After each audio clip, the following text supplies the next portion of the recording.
Obviously, standing around the barbecue is not the way for autistic people to relax. What do we do then? Well, basically, we enter a sort of meditative state, but it usually does not look like that. Sometimes it looks, again, like something much more out of Star Trek.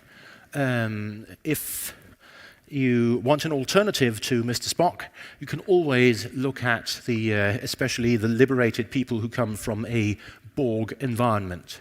And so the idea of being recharged in such a setting is actually not a bad image to carry around. Because yes, autistic people need sleep just like all other human beings, though they're not necessarily all that good at getting their sleep. And this is, among other things, because one of the things that research does show is we have different melatonin metabolisms.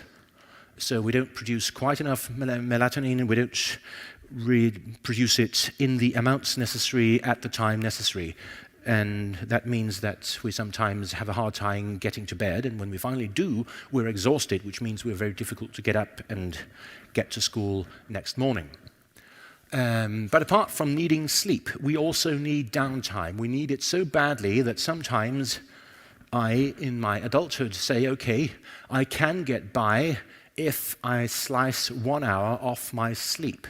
But I can't get by without being extremely stressed if I slice 1 hour off my downtime.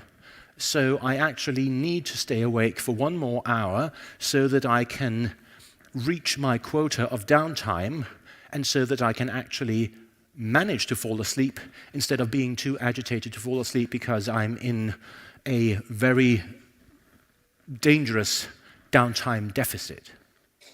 Sometimes, okay, you can play computer games if you can find someone else who's awake, but that's the wonderful thing about the internet. There's always someone who's awake somewhere in the world.